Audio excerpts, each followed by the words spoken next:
How does a man stay calm when he sees his own son-in-law sprinkle a strange powder into his tea like it is a joke? Why would anyone risk doing that in a family home, right in front of me? What happened 15 minutes later made the whole room go quiet, and I decided I would handle it the proper way. My name is Robert. I am 58. I live in a small condo on the east side of town. I used to manage logistics for a company that moved medical supplies.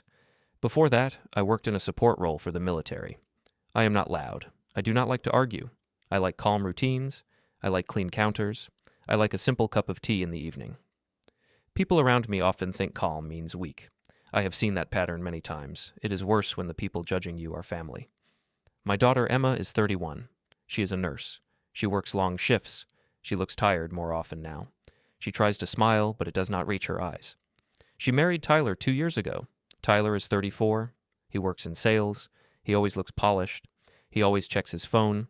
He always wants the room to feel like it belongs to him. My wife, Linda, is 56. She hates conflict. She believes peace is the same as silence. When someone pushes, she steps back. When someone talks over me, she expects me to let it go. She tells herself it keeps the family together. I noticed small changes after Emma got married. At first, Tyler acted friendly. He offered to carry bags. He asked about my job history. He said he respected discipline. Then he started talking like I was part of the furniture. He made decisions in my home without asking. He corrected me in front of others. He used jokes that were not really jokes. He would say I lived in the past. He would say younger people understood the world better. He would speak to Emma as if she was a child. When she tried to answer, he would finish her sentence, and Emma would glance at me, then glance away.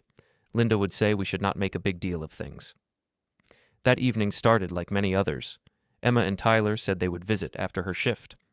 Linda cooked something simple. She wanted it to feel warm. She wanted it to feel normal.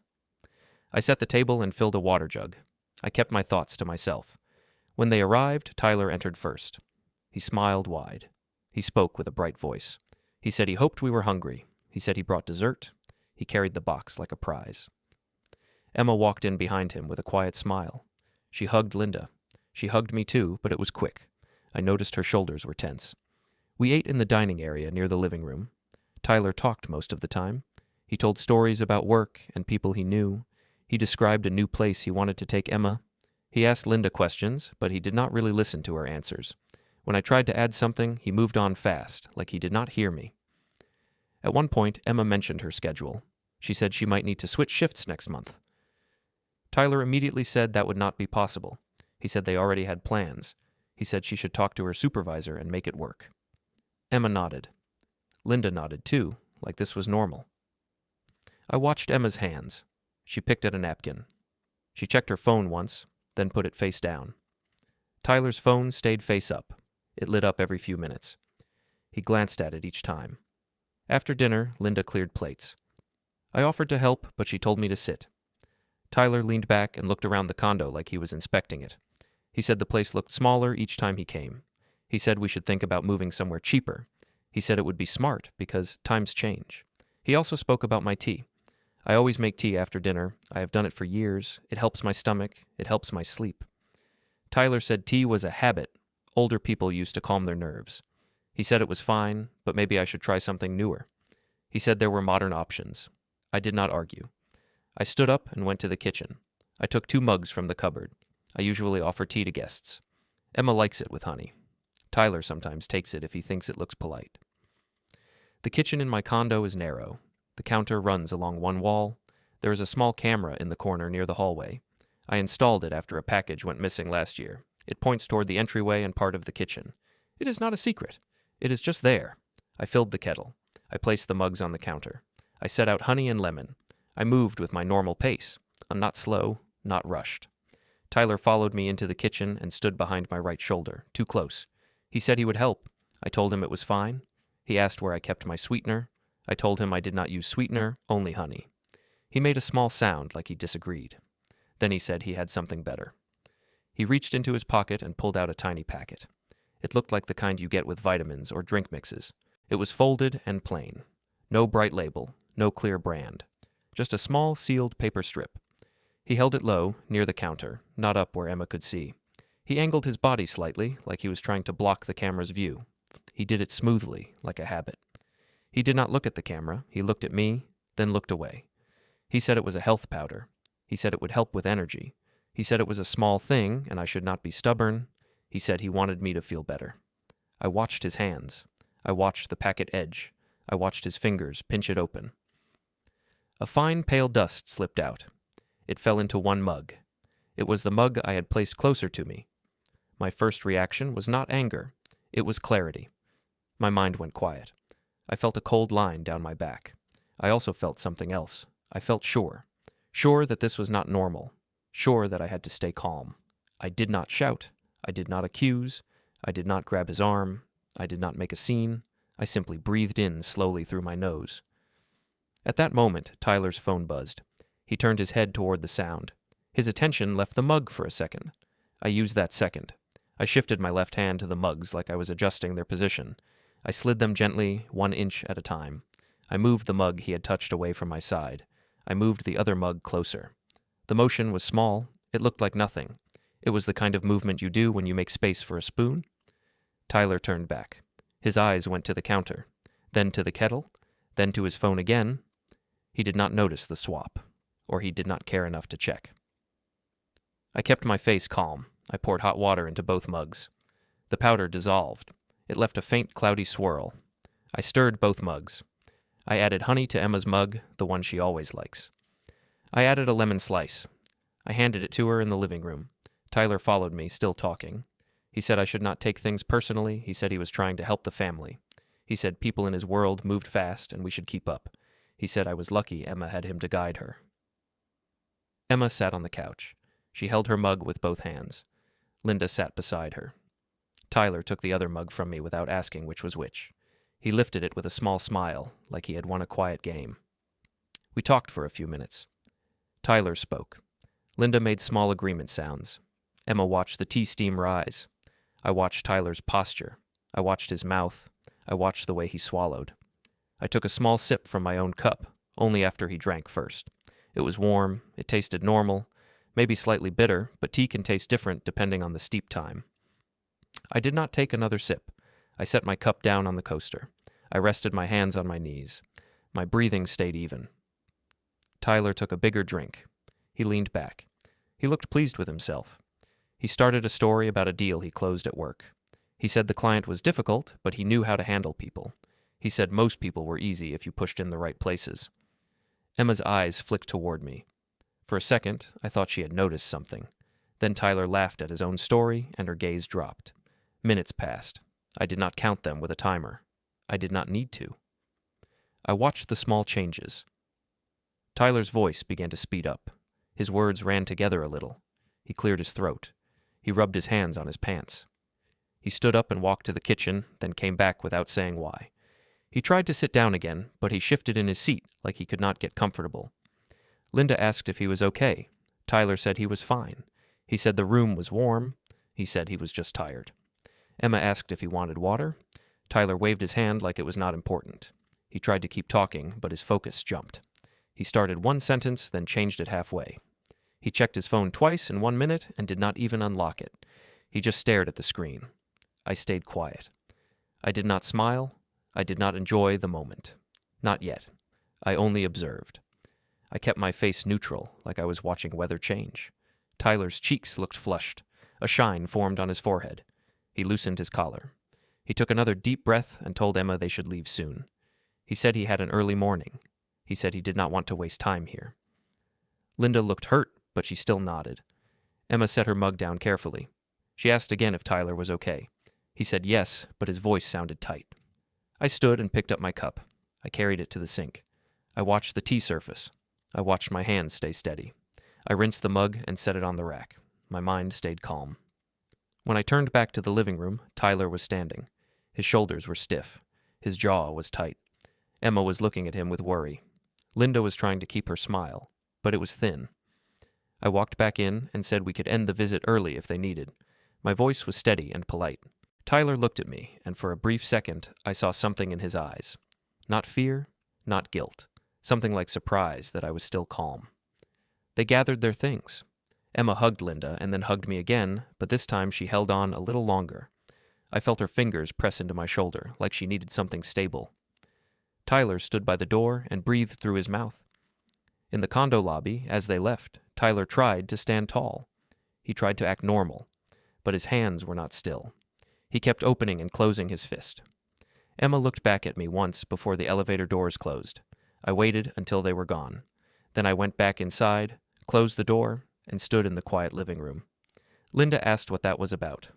She asked why Tyler looked strange. I told her he said he was tired. I told her we should let them rest. Linda nodded, relieved to have an easy answer.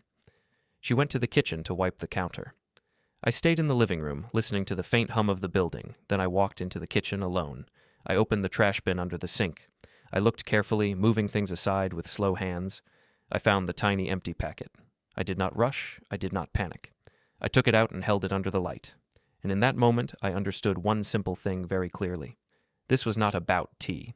This was about control. For a long time, I told myself I was imagining things. When Emma was in college, I worked extra hours. I skipped vacations. I put money into her rent when her roommate moved out. I did not complain. I grew up believing a parent does not keep score. You help your child, and you move on. Oh, Emma was always kind. Even as a teenager, she was the type to say thank you without being reminded. She learned early how to stay calm in a loud room. I thought that would protect her in adult life. I did not understand that calm can also attract the wrong kind of person. I met Tyler the first time at a small restaurant near the hospital. Emma brought him along after her shift. She looked excited, like she wanted us to approve. Tyler stood up fast when I entered. He shook my hand hard. He spoke like he had rehearsed it. He said he was serious about Emma. He said he valued family. Back then, his confidence seemed like a positive thing. Emma had always been responsible.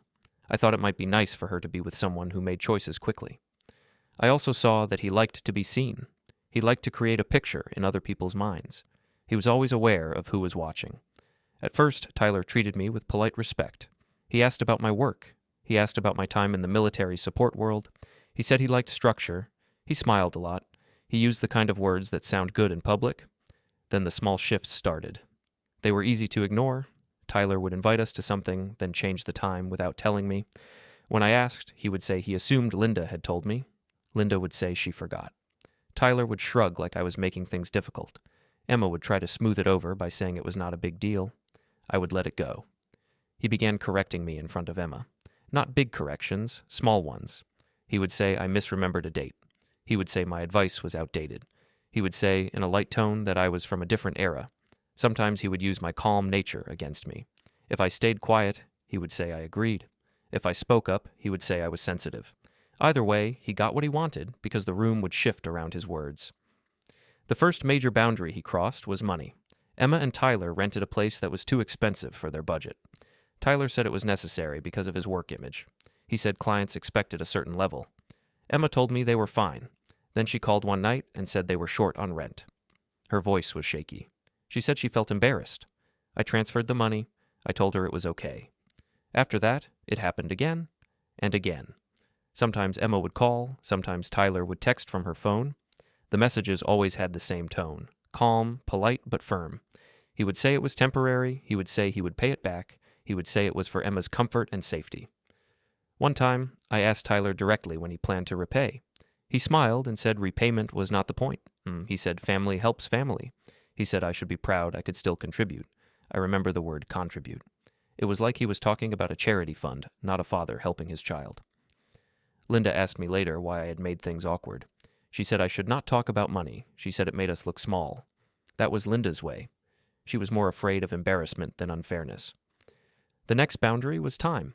Emma used to visit alone sometimes. She would come by after work, sit at the kitchen table, and talk about her day. She would eat leftovers. She would laugh at small things. It felt like home. After she married Tyler, those visits stopped. Tyler always came with her. He always had an agenda, even if it was just a feeling that he needed to be present. If Emma suggested stopping by on her own, he would say he had been looking forward to family time too. He would say it was strange that she wanted to go alone. He would say he did not understand why she would separate her life like that. Emma would give in. She would say it was fine. She would say he was just excited. But I could see her shoulders go tight. I could see her smile get smaller. Then Tyler started controlling stories about me. At family gatherings, he would tell people I was forgetful. He would say it in a joking way. He would say I repeated myself. He would say I got confused with modern things like phones and apps. He would do it right after I spoke, like he wanted the room to look at me differently. I am not confused. I managed complex logistic systems for years. I kept schedules that mattered.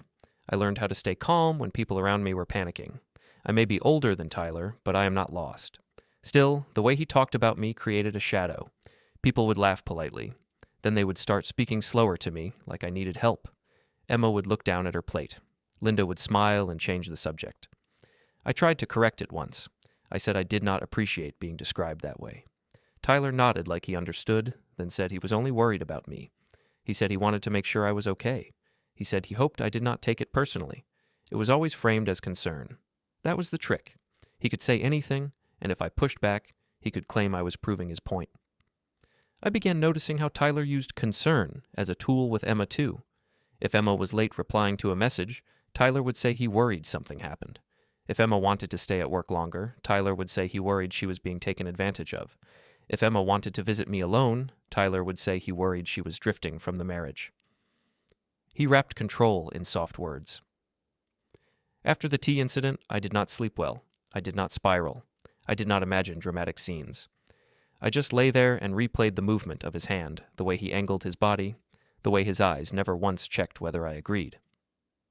In the morning, I made coffee and sat in my home office. I looked at the little packet again. It was plain. It had no clear label, which made it worse, not better. I put it in a simple envelope and wrote the date on it. I did not do it with emotion. I did it like record keeping. Later that day, I went to the neighborhood cafe. It is owned by Mr. Patel, a man I have known for years. He sees everything. He notices patterns. He knows when people are performing. I did not tell him about the powder, not yet. I simply asked if he had noticed anything off with Tyler. Mr. Patel did not answer right away. He wiped the counter slowly, then said he had seen Tyler speak sharply to Emma outside the cafe once. He said it was quick. He said Tyler's face changed. He said Emma looked down, like she wanted to disappear for a second. Then they came inside, and Tyler smiled and acted normal. Mr. Patel said it made his stomach feel uneasy. Hearing that did not surprise me. It made the picture clearer. On my way home, I saw Emma and Tyler in the condo parking garage. Emma was carrying a small bag. Tyler was walking ahead. He was talking without turning back. Emma followed like she was trying to keep up. They did not see me at first. I stayed behind a pillar near the elevator area. I was not hiding. I was just out of their sight. I heard Tyler say Emma needed to stop letting her parents influence her. He said we were stuck in old habits. He said she was his wife now, and she needed to prioritize their life. Emma replied softly. I could not hear every word, but I heard her say she missed being able to breathe. I heard her say she felt tired. Tyler's reply was louder. He said she was being dramatic. He said other husbands would not tolerate that kind of attitude. He said she should be grateful he took care of things. That was when I stepped forward. I did not rush. I did not raise my voice. I simply said hello. Tyler turned fast, like he had been caught doing something private. His face tightened, then smoothed out in a second. He smiled and asked how I was. Emma looked relieved, then guilty, like she had done something wrong by speaking at all. I asked Emma if she was okay. She said she was fine, but her eyes looked glossy. Tyler put a hand lightly on her shoulder, not gentle, not rough, just placed there like a marker. He said Emma was under stress and everyone needed to support her by not adding pressure. Then he looked at me and said, in a calm tone, that I should not interfere. He said Emma and he were building a future. He said my role now was to step back and let them live their lives. He said I could still be involved, but only if I respected their boundaries. He spoke about boundaries while standing inside mine. I nodded and said I understood. I told him I did not want to cause problems. I told him I only wanted Emma to be well. Tyler smiled wider. He said good. Then he leaned closer and lowered his voice. He said he hoped I was not confused about how things worked now. He said if I tried to create trouble, it would make people question my judgment. He said he would hate for that to happen. He said it like a friendly warning. Emma looked at me with a silent question, like she wanted me to fight, but also like she feared what would happen if I did. I did not fight. Not there. Not in that place. I simply told Emma to call me if she needed anything. I told her I loved her. I said it clearly, without embarrassment. Then I walked away. Back in my condo, Linda asked why I looked distant. I told her I was thinking. She asked if I was upset with Tyler. I said I was not upset. I said I was paying attention. Linda sighed and told me again to keep peace. She said Emma had enough stress. She said Tyler was strong-willed and it was better not to challenge him. She said some men just needed to feel in charge. That sentence stayed with me, needed to feel in charge. I realized that everyone in this situation was adjusting themselves around Tyler's needs. Emma adjusted her schedule and her voice. Linda adjusted her opinions and her honesty. And I adjusted by shrinking. The tea incident showed me a new level.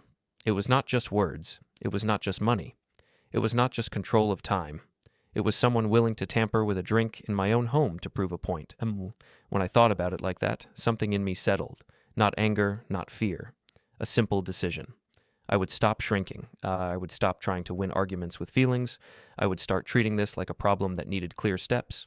I opened my calendar and wrote down the dates I could remember. I wrote down gatherings where Tyler made his concern jokes. I wrote down the months when Emma asked for money. I wrote down the day in the parking garage. I wrote down the evening with the tea. I did not know yet what the outcome would be. I did not have a dramatic plan. I only had one goal at that moment. I wanted the truth to be stronger than Tyler's story. The next week felt like walking on a floor that could crack at any moment. Emma did not come by. Tyler sent messages in the family group chat instead. He wrote like a polite host. He said he hoped we enjoyed dinner. He said he was glad everyone could relax. He said he wanted more unity in the family. The words looked calm, but the timing felt planned. Linda read those messages and smiled, like they fixed everything. She told me maybe I had judged Tyler too harshly. She said he was trying to build a strong home. She said men like Tyler just had big energy, and it could feel intense. I did not argue with Linda. I only nodded. I did not want to waste words on debates that went nowhere. I was focused on what mattered: patterns, timing, and intent. 2 days later, Emma called me during her shift. I could hear soft hospital sounds behind her. She sounded careful, like she was in a place where she had to watch her voice. She said Tyler told her I had acted strange during their visit. She said he told her I had stared at him like I did not recognize him. She said he told her I had made a comment that worried him. She did not repeat the exact words. She only said he made it sound serious. I asked Emma what she remembered from that night. I kept my tone calm. I asked like I was collecting basic facts, not emotions. Emma paused. She said the night was normal until Tyler started looking unwell. She said he wanted to leave quickly. She said she thought he might be dehydrated. She said she felt guilty because she kept thinking she missed something. Then she said Tyler told her later that he believed I might be slipping. That was her word. She said Tyler talked about memory issues. She said Tyler said it might be time to limit my contact with them so I did not stress myself. I listened without reacting. I asked Emma if she believed that. She did not answer right away. Then she said she did not know. She said she felt pulled in 2 directions. She said Tyler was very convincing. She said he kept repeating that he was concerned and he only wanted to protect everyone. She said she did not want to fight with him when she was already exhausted. That was the line being crossed, not just in my home, but in my role in my daughter's life. Tyler was not only trying to control the room, he was trying to control the story of who I was. I told Emma I understood her stress. I told her I was fine. I told her I was steady. I asked her one more question, quietly. I asked her if Tyler had ever made her feel like she needed permission to breathe. Emma went silent. Then she said she had to go back to work. She said she would call later. She ended the call quickly. After that, I sat at my kitchen table and stared at the mug rack. I did not feel rage. I did not feel panic. I felt something cleaner. I felt clarity. If Tyler could convince Emma that I was unstable, then anything I said would be framed as proof. If I protested, he would say I was emotional. If I stayed quiet, he would say I was confused. It was a trap built out of tone. I stood up and walked into my home office. I opened the calendar and turned to the page where I had started writing dates. I added the day of Emma's call. I wrote short notes, not long paragraphs. I wrote what Emma said Tyler claimed. I wrote my own response. Then I opened a drawer and took out a small USB drive. It was one I used for work backups years ago. I had kept it out of habit. I placed it on the desk next to the envelope with the empty packet inside. The 2 items looked small, almost harmless. But I knew what they represented. They represented a choice. Either I kept shrinking or I started building a record that could not be talked away. That same evening, Linda told me something without meaning to. She was folding laundry in the bedroom. Her voice was casual at first. She said Tyler had called her earlier. She said he had asked how I was doing. She said he sounded worried. Then she said he asked her to keep an eye on me, just in case. I asked what she meant by that. I kept my voice calm. Linda looked uncomfortable and said she did not want to make it a big thing.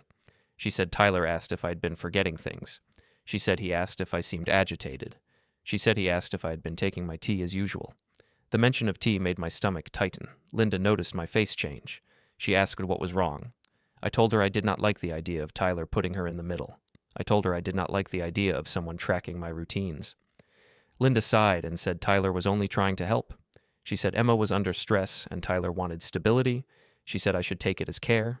I told her gently that care does not look like surveillance. I did not use that exact word, but I made the point. Linda got quiet. She kept folding, but slower. Then she said something that surprised me. She said Tyler had also asked about my accounts. She said he asked if I still paid for certain things for Emma. She said he wanted to know how long that help would continue. Linda said it like it was a practical question, but I heard the real meaning. Tyler was checking what resources were available. He was checking what he could still extract. That night, I did not confront Tyler. I did not call Emma and dump everything on her. I did not start an argument in the group chat. I did what I used to do at work when a problem looked messy. I made it measurable. The next morning, I visited the neighborhood cafe. Mr. Patel was wiping tables. He greeted me with his usual steady smile. I asked if we could talk privately for a minute. He nodded and led me to a small corner where the noise was low. I told him I was worried about Emma. I told him I believed Tyler was shaping stories about me and trying to isolate Emma. I did not say it dramatically. I said it like a man stating concerns that were based on what he had seen. Mr. Patel listened and nodded slowly.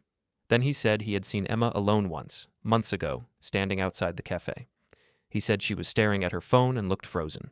He said Tyler came out, spoke to her sharply, and then turned and smiled at someone walking by. Mr. Patel said the switch in Tyler's face was fast. He said it looked practiced. I asked if he would be willing to confirm what he had seen if it ever mattered. I did not mention any formal steps. I kept it simple. Mr. Patel said he would not lie. He said he did not like games with family. He said Emma always looked kind, and he did not want her to be trapped in someone else's mood. I thanked him and left. On the way home, I stopped in the condo lobby to check my mail. I saw Emma and Tyler across the lobby near the elevator. Tyler was speaking. Emma was staring at the floor. Tyler's hand was on her arm, not harshly, but firmly enough to direct her body. When they noticed me, Emma's face softened for a moment. Tyler's face tightened, then smoothed again. He stepped forward and said hello like a friendly neighbor. He said Emma had been worried about me. He said he wanted to check in. He said family should look out for each other. I said I agreed. I asked Emma how her shift was going. Emma tried to answer, but Tyler jumped in and said she was exhausted and needed rest. He said her job was intense and she could not carry everyone's emotions. He said it was important that I did not add stress. Then he said something with a small smile. He said it would be good if I got checked by a doctor soon, just to be safe. He said he had seen signs of confusion. He said it would put Emma's mind at ease. The way he said it was smooth. He said it as if he was doing me a favor, but I could hear the plan beneath it. If I refused, he could say I was stubborn and in denial. If I agreed, he could start telling people he pushed me to get evaluated. Either way, he was building a narrative where he was the responsible one and I was the problem. I looked at Tyler and said I appreciated his concern. I told him I already had routine appointments and I handled my health responsibly. I said it in a neutral tone. I did not give him a fight. Tyler leaned closer, lowering his voice. He said he hoped I understood how fragile Emma was right now. He said if I made trouble, it could affect her. He said it could affect the whole family. He said people talk, and it would not be good if they started questioning things. He did not say it as a direct warning. He said it like advice. That made it worse. I looked at Emma. Her eyes flicked up and then away again. She did not speak. She looked like she was trying to decide which version of reality was safer to live in. I told Emma she could come to my place any time, alone or with Tyler, if she wanted. I said she did not need to schedule it through anyone. I said my door was open to her. I said it calmly and clearly. Tyler's smile tightened. He said that was generous. He said he would manage the schedule. He said it was better for Emma to rest and focus on her home. They stepped into the elevator. The doors closed. I stood there with my mail in my hand, feeling the quiet hum of the lobby lights. Back in my condo, I sat in my office again. I opened a blank notebook. On the first page, I wrote 3 words: dates, places, witnesses. I listed the tea night. I listed Emma's call. I listed the lobby conversation. I wrote Mr. Patel's observation. I wrote Linda's admission about the phone call. I did not write emotions. I wrote facts. I also started saving messages. I did not respond with long texts. I kept replies short and polite. I did not want to give Tyler dramatic words he could twist. I wanted him to underestimate me. I wanted him to think I was still the quiet man who would always step back. That evening, Emma texted me alone. It was a short message. She said she was tired. She said Tyler was stressed. She said she wished everything felt simpler. She added a small heart at the end, like an apology and a request at the same time. I replied that I loved her. I told her she did not have to earn peace. I told her she deserved it. A minute later, the message showed as read. Then a new message arrived from Tyler in the group chat. He wrote that Emma had a hard week and needed positive energy only. He wrote that family should stop bringing up old issues. He wrote that he was planning a dinner soon to reset things properly. I stared at the screen and felt the last piece click into place. Tyler wanted a stage. He wanted a public setting where he could control the narrative. He wanted witnesses who would follow his lead, and that meant he would create another moment where I was expected to shrink. I set the phone down. I opened my calendar again and marked the week ahead with a simple symbol. I was not going to explode. I was not going to beg. I was not going to play his game with feelings. I was going to stay calm, keep records, and move only when I had the right footing. The next few days, I moved like nothing was wrong. I went to the store, I paid bills, I took out the trash. I answered group chat messages with short, polite lines. If Tyler wrote that family needed unity, I wrote that I agreed. If he wrote that Emma needed rest, I wrote that I hoped she felt better. Inside, I was doing something else. I was separating noise from facts. In my old work, when a shipment went missing, the loudest person was rarely the one who solved it. The person who solved it was the one who checked timestamps, wrote, and signatures. That is what I started doing in my personal life. I bought a plain notebook and kept it in my home office. I did not hide it, but I did not leave it out either. I wrote simple entries: date, place, who was there, what was said. I kept sentences short. I did not add feelings. Feelings change. Facts stay. I also started saving messages in a clean way. I did not do anything dramatic. I simply backed up the group chat, Emma's texts to me, and Tyler's direct messages. I saved call times. I saved calendar invites when they came. If Tyler called Linda, I asked her later what the call was about and wrote her answer down. Linda noticed my quiet focus. She asked what I was doing. I told her I was organizing. She said I was making things bigger than they were. I told her I hoped I was wrong, but I wanted to be careful. Linda sighed and said I should not turn family into a project. I did not argue. I said I understood. 2 mornings later, I met Nora at her workplace during her break. Nora is Emma's friend from school. She is practical and calm. She does not enjoy drama. That was why I trusted her to stay steady. We stood in a small corner near the counter where people asked questions quietly. I told her I had a concern about a powder added to a drink. I did not say names at first. I asked in general terms what a person should do if they believed someone tampered with a drink. Nora did not panic. She did not make it emotional. She said the safest move was to avoid drinking it, keep the container if possible, and write down what happened while memory was fresh. She said if someone felt unwell, they should seek medical advice. She said it was important to focus on facts and not guesses. I told her I had kept the empty packet. I told her I had not consumed the drink. I told her the person who drank it looked unwell after a short time. Nora's eyes narrowed slightly. She asked if I still had the packet. I said yes. She said I should keep it sealed and avoid touching it more than needed. She said I should not try to test it myself. She said if I needed to report it later, it was better that it stayed as untouched as possible. She also said one more thing that stayed with me. She said people who do this often do it because they want a reaction. She said if you give them a reaction, they use it as proof that you are unstable.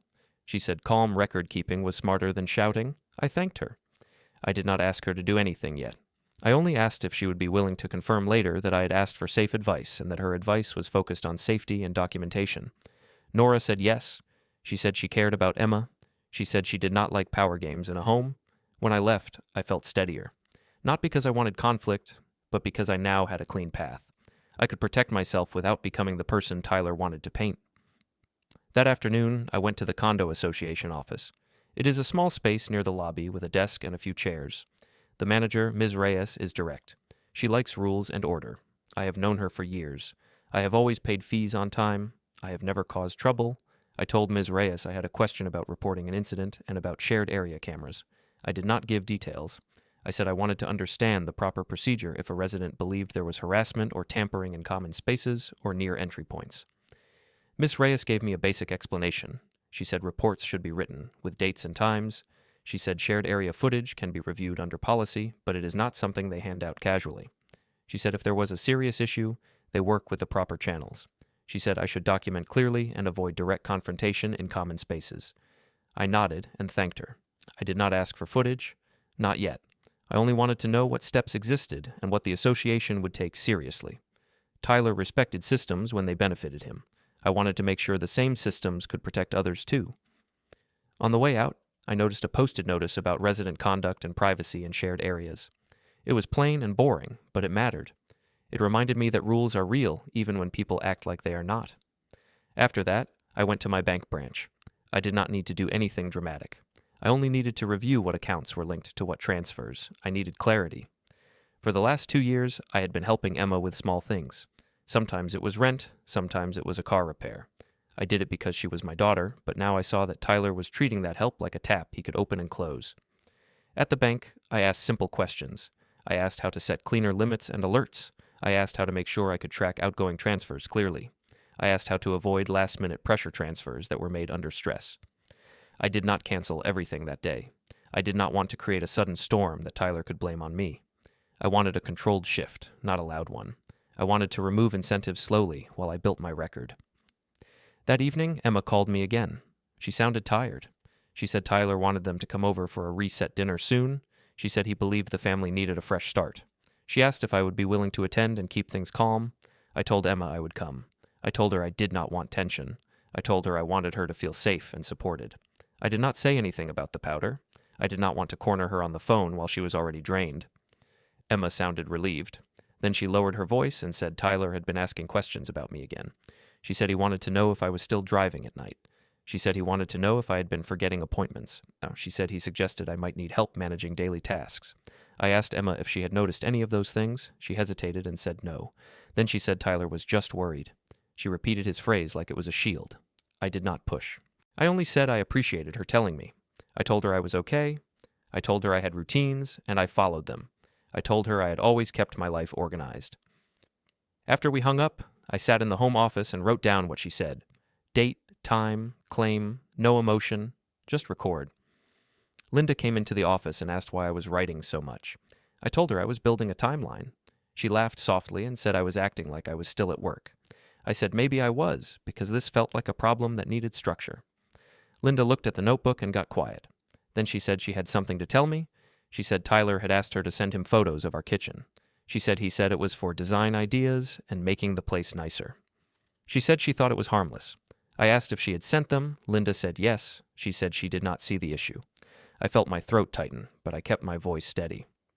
I told Linda that Tyler did not need photos of our kitchen. I told her that when someone is building a story, they collect images and details to support it. Linda frowned and asked what story. I told her I did not know yet, but I did not like the direction. Linda said I was making Tyler into a villain. She said he was just confident and modern. She said I had never liked how he carried himself. I told Linda the truth. I told her I did not care how Tyler dressed or how he spoke at work. I cared about control. I cared about a man trying to isolate my daughter. I cared about someone messing with a drink in my home. Linda went still when I said that. She asked what I meant. I did not give her all the details, not yet. I only told her I had seen something that worried me, and I did not want her sending him photos or private details anymore. Linda asked if I had proof. I told her I was collecting facts. She did not like that answer. She wanted quick certainty. She wanted either nothing was wrong or everything was solved.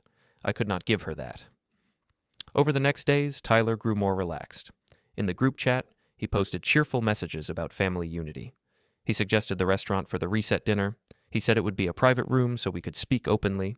He said it would be good for everyone. He added small notes about how Emma needed support and how stress was dangerous for her. I noticed how he used Emma's fatigue like a tool. He wrapped every demand inside concern for her. If someone disagreed, they looked like they did not care about Emma. It was clever, in a cold way. I kept responding politely. I did not challenge him in the chat. I did not give him friction. I wanted him to believe the dinner would be his stage. Meanwhile, I kept positioning quietly. I checked the angle of my kitchen camera and made sure it was functioning. I did not mention it to anyone. I simply verified it, like checking a lock. I cleaned the area around it so nothing blocked the view. I did not add new devices or do anything that would look like a sudden change. I only made sure what I already had was reliable. I also cleaned my home office desk and created a simple folder system. One folder for messages, one folder for notes, one for dates and locations. I did not label anything in a dramatic way. I used plain labels that would make sense in any context. One afternoon, Mr. Patel asked me if everything was okay. I told him I was handling a family issue and I was doing it calmly. He nodded and said, "Calm does not mean passive." He said, "Calm can mean ready." That sentence helped more than he knew. When the day of the dinner got closer, Emma sent me a private message. She said Tyler was excited. She said he wanted everyone to be honest. She said she was nervous. She asked me again to keep it peaceful. I replied that I would keep it respectful and calm. I told her she did not have to carry everyone's feelings. I told her to focus on herself. That night, Linda sat with me on the couch. She asked me if I planned to embarrass Tyler at the dinner. She asked if I planned to make a scene. I told her no. I told her I planned to tell the truth the right way at the right time, using proper steps. Linda did not like that phrase, proper steps. She asked what it meant. I told her it meant no shouting, no insults, no chaos. It meant clear facts and clear boundaries. It meant systems, not emotions. Linda looked away and said she hoped I knew what I was doing. I told her I did. In my office before bed, I opened the notebook again. I looked at the timeline. I looked at how Tyler's concern always arrived right after a moment when Emma might have spoken for herself. I looked at how money requests often followed his big purchases. I looked at how he tried to position me as unreliable right after I noticed something serious. I did not feel angry. I felt ready. The reset dinner was 2 days away. I wrote the date in my calendar with a steady hand. Then I closed the notebook, turned off the light, and went to sleep. The day after the dinner was scheduled, I woke up earlier than usual. I made tea, but I did not drink it right away. I watched the steam for a moment and listened to the building wake up around me. Pipes, distant doors, the elevator hum. Normal sounds. I wanted normal sounds because my mind was doing careful work. I went into my home office and opened my notebook. I read the last week of notes, dates, places, who spoke, what was said. I did not add new emotions to old events. I only checked if anything was missing. Then I called Ms. Klein's office. I did not call in panic. I spoke with a steady voice. I asked for an appointment. I said it was a family matter with safety concerns. I said I needed guidance on the proper steps. They gave me a time for the next morning. When I arrived at her office, it was quiet. Clean walls, simple chairs, a small bowl of candy on a side table. The kind of place where people come because words are not enough. Ms. Klein greeted me and asked me to explain from the start. I told her I would keep it simple. I told her I had been treated as if I was unreliable and easy to push aside.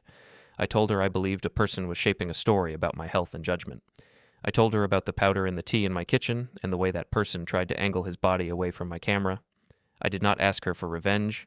I did not ask how to scare anyone. I asked how to protect my daughter and protect myself in a lawful way with clear steps. Ms. Klein listened and asked careful questions. She asked about dates. She asked about who was present. She asked what I did immediately after I noticed the powder. She asked if I saved the packet. She asked if I had messages that showed patterns of control and pressure. I told her I kept notes and backups. I told her I did not confront anyone in public. I told her I stayed calm on purpose. She nodded and said staying calm was wise. She said these situations often become messy when people try to win with emotion. She said facts and procedure are stronger than noise. She explained a path that focused on formal reporting, written boundaries, and consequences that come through institutions. She told me not to argue in the family group chat. She told me to keep responses short and polite. She told me to avoid private confrontations in shared spaces. She told me to keep my timeline clean. She also told me something I already felt in my bones. She said a person who tries to paint you as unstable wants you to react. She said the safest move is to become boring and consistent until the moment you need to be clear. Before I left, she said I should prepare for the scheduled dinner.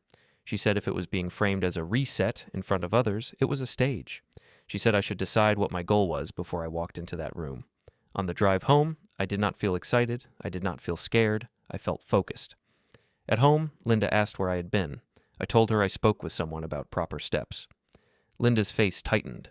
She said I was turning family problems into official problems. She said Emma would feel torn. She said Tyler would be embarrassed. I told Linda gently that embarrassment was not my target. I told her I wanted safety, clarity, and honest boundaries. I told her I was done being described like a confused old man when I knew exactly what I saw. Linda looked down at her hands. She said she did not want to lose Emma. I told her neither did I. I told her that was why I was doing this carefully. Over the next 2 days, I made small changes that Tyler would not notice right away. I went back to the bank and set stronger alerts. I made sure no one could pressure me into quick transfers without me noticing the full picture. I also ended a couple of automatic supports I had set up when Emma was in school. I did not announce it. I did not make it dramatic. I just removed a quiet lever Tyler had been pulling. Then I reviewed my condo rules again. Not because I wanted conflict, but because I wanted clean footing. If I needed to report harassment or tampering, I wanted to do it in the correct format, with the correct timing, without errors. I also spoke to Ms. Reyes again, briefly, in the condo office. I kept it general. I asked what details mattered most in a report. She said time and location mattered, and any witness details mattered. She said clear writing mattered. She said they take reports seriously when they are calm and specific. That night, Emma called me. She sounded tired, but more present than before. She said Tyler had been talking about the dinner nonstop. She said he wanted it to be positive. She said he wanted everyone to admit mistakes and move forward. I asked Emma what she wanted. Not what Tyler wanted, not what Linda wanted, what she wanted. Emma went quiet and then said she wanted peace. She said she wanted to stop feeling like she had to manage everyone's mood. She said she felt like she was always walking on a thin line. I told her I understood. I told her peace is not the same as silence. I told her real peace requires honesty and safety.